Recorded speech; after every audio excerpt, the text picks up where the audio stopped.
back to the Labour conference and the victory of Jeremy Corbyn. He lost the confidence of 172 of his MPs, of course, with over 60 shadow ministers resigning during the summer. But Jeremy Corbyn not only clung on, but strengthened his mandate, of course, in the leadership contest that's just been concluded. So is it now time for the rebels to row in behind him? Diane Abbott is the Shadow Health Secretary and remained loyal, of course, to the leader throughout. A very good morning to you, Diane. So how do you interpret this result in terms of what it means for those 172 MPs who said they had no confidence in it? You know, one of the things which hurt Owen Smith, his canvassers found, is people didn't like the coup. People felt Jeremy hadn't been given a chance. And I think that the people that signed the motion of no confidence really need to listen to that and make the members aware that they're willing to give Jeremy a chance by actually supporting him. Well, Seema Malhotra has just been in that chair. She, of course, resigned from the shadow cabinet, and she said, you know, she's willing to consider getting in behind Jeremy Corbyn, but things have to change in terms of the threats of deselection, some shadow cabinet elections, and no more of this online abuse. Well, the online abuse is not directed or sanctioned by anybody in the leadership, and Jeremy's condemned it from the beginning.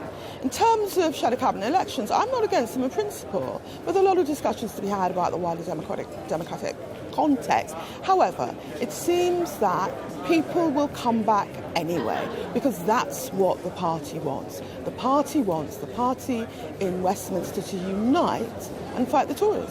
So it's kind of taking a horse to water, but you can't force them to drink. We know they don't want Jeremy, but you're saying they must now listen to the membership and hold their noses and serve under Jeremy Corbyn. It shouldn't be about holding their noses, particularly on the domestic agenda. There's a lot of agreement in the Parliamentary Labour Party around health, around education. It's not about holding your nose, it's about coming into Parliament and doing the job.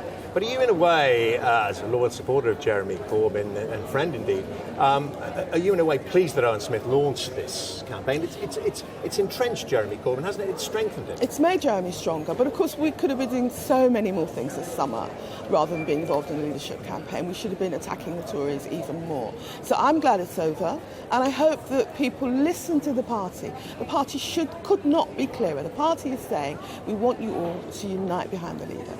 What happens if that doesn't happen? What happens if there is still muttering, not even at the margins, but in the centre of the Parliamentary Labour Party? I don't believe that anybody serious is going to continue this internecine warfare. You always have mutterers in Parliament, whichever party you're talking about. But I believe people now are ready to unite. It's the most important thing.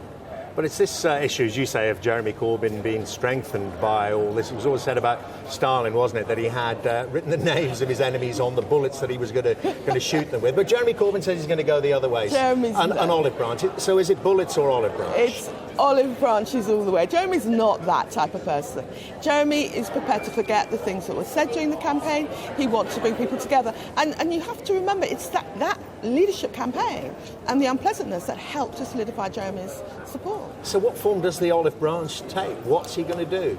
Well, I think that nobody says that everything's been done perfectly in the last year. I entirely resist this notion that Jeremy's been, masterminding online abuse. But, I think we have to learn from our mistakes as a leadership team and go on. It's about pressing the reset button. Well, tell me more what pressing the reset button means. Does it mean to root and branch look again at the policies? Many of the MPs disagree with so many things like the nuclear policy and others, and also the style of the leadership coterie around Jeremy.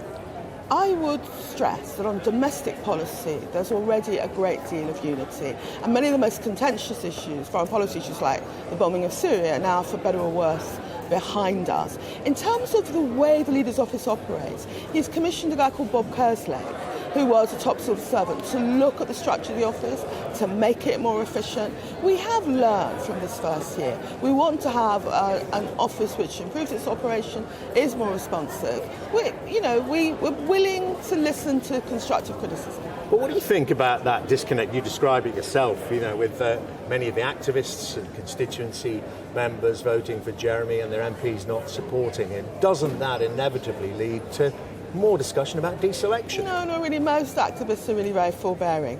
Many of Jeremy's strongest critics, actually the party, nominated Jeremy, and I think parties, this talk about reselection is really coming from Jeremy's enemies. It's not coming from Jeremy at all. There will be selections because of the boundary changes. Yeah, You'll have to I can understand that. But I was listening to Jeremy Corbyn on the Mars show this morning, and he didn't actually rule it out altogether. He said things like that. Well, why doesn't he just say, to put out this olive branch, why doesn't he just say, look, we're not going to have any of that, it's up to your constituency party, come the time of the general election, and you'll be fine. That's the position. We're a democratic party. Constituency parties choose their representative. We are not intervening from the centre. There is no question of mandatory selection. There's not going to be a purge. We just want to put some of the very unpleasant things that were said by Jeremy's opponents behind us, and we want to reach out. Unpleasant things? That he was somehow a closet anti-Semite, that he somehow had a problem with women. Do you know there was an issue throughout the leadership campaign about Jeremy and women, and yet 67% of Labour women voted for Jeremy, so they knew that was all nonsense. Okay, but there is that issue, seeing as you raise it, about Labour Party and being led by women. Look at the vast number of parties in the UK, both nationally and in some of the other nations of the UK, led by women. Isn't it time that Labour should have them? Well, you know me, all in good time, I think we should have a woman leader, but for now, not me, but for now, Jeremy's the leader, and Jeremy's going to lead us into 2020. Okay, tell me, we've got to talk about your brief, because, of course, big developments there, and with the health service and the BMA calling off all the strikes. They called off one, and then it was still in the balance as to whether the others would go ahead. Do you think that's the right decision? I think if they're concerned about patient safety, it is obviously the right decision, but they still have an incredibly strong case, and Jeremy Hunt brought all these problems on himself by his decision to impose the contract. You wouldn't want a contract imposed on you, so why should the junior doctors have a contract imposed on them?